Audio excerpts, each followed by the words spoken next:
परीक्षा की दृष्टि से अधिगम से रिलेटेड जो हम लोगों ने टॉपिक पढ़ा हुआ है, इससे रिलेटेड क्वेश्चन क्या क्या बन सकते हैं, इन क्वेश्चंस की हम लोग चर्चा कर लेते हैं। चलिए दोस्तों, स्टार्ट करते हैं। अधिगम से संबंधित जो एग्जाम में आए हुए प्रश्न हैं, इनको हम लोग देख लेते हैं। देखिए, पहला क्वेश्चन है कि अधिगम है और आपके सामने ऑप्शन गिवन है, ज्ञानार्जन है, जीवन की आधारभूत इकाई है, जीवन की आधारभूत प्रक्रिया है, आवश्यकताओं की संतुष्टि है, या नन ऑफ दिस। तो इसका आंसर क्या होगा? तो इसका हम लोगों ने पढ़ा हुआ है, अधिगम क्या है? एक ज्ञानार्जन है, यानी हम ज्ञान को अर्जित कर सकते, ज्ञान के द्वारा अर्जित करते हैं। अगला देखिए, अगला है सभी अधिगम शिक्षण का ही परिणाम होते हैं। सभी अधिगम शिक्षण का ही परिणाम होते हैं। ऑप्शन आपके सामने है कि निश्चित, अनिश्चित, सत्य, असत्य, इनमें से कोई नहीं। अनिश्चित, सत्य, असत्य, इनमें से कोई नहीं। तो क्या होगा दोस्तों? इसमें आंसर क्या हो जाएगा? सभी अधिगम शिक्षण का ही परिणाम होते हैं। जरूरी नहीं है कि सभी अधिगम जो है शिक्षण का ही परिणाम हो, बिना शिक्षण के भी हम लोग अधिगम कर सकते हैं। तो ये बात क्या है? असत्य है। अगले ऑप्शन पर चलते हैं दोस्तों, अगले क्वेश्चन पर। सीखना विकास की प्रक्रिया है। सीखना विकास की प्रक्रिया है, ये किसके द्वारा कहा गया है? यहाँ पर क्वेश्चन इनकम्प्लीट है। सीखना विकास की प्रक्रिया है, तो यह कथन किसके द्वारा कहा गया है? ऑप्शन आपके सामने है, सिम्पसन, वुडवर्थ, डॉक्टर मैके, योकम। सीखना विकास की प्रक्रिया है, ये किसके द्वारा कहा गया है? वुडवर्थ के द्वारा दोस्तों। किसके द्वारा कहा गया है? वुडवर्थ के द्वारा। अगला क्वेश्चन देखते हैं हम लोग। सीखना एक तरह के व्यवहार का क्या है? सीखना एक तरह का व्यवहार का क्या है? बचाव है, विस्तार है, संशोधन है, प्रसार है। तो सीखना व्यवहार का बचाव हो ही नहीं सकता। विस्तार है, संशोधन है, प्रसार है। तो इसका उत्तर क्या हो जाएगा दोस्तों? सीखना संशोधन है, यानी परिमार्जन करके हम सीखते चले जाते हैं, संशोधन करके सीखते चले जाते हैं। एक ज्ञान सीखते हैं, उसमें संशोधन करके अगला, ये नहीं कि हम लोग एक भूल जाते हैं दूसरा सीखते हैं, तो ये जरूरी नहीं है।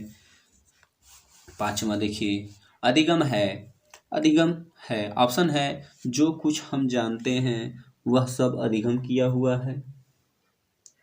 अगला है, व्यवहार ज्ञान और कौशल का तुलनात्मक अस्थायी प्रभाव है।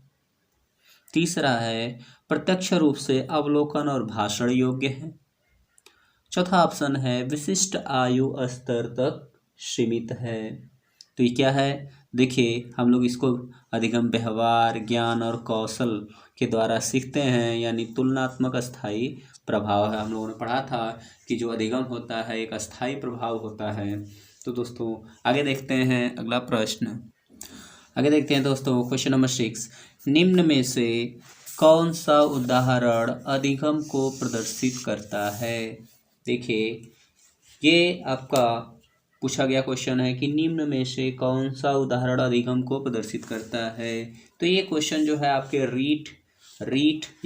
पहले आर टेट होता था, तो ये आर टेट के 2012 में ये क्वेश्चन पूछा गया है। देखिए क्या है, हाथ जोड़कर अध्यापक का अभिवादन करना, स्वादिष्ट भोजन देखकर मुंह में लार आना, चढ़ना, भागना एवं फेंकना 3 से 5 वर्ष की अवस्था में।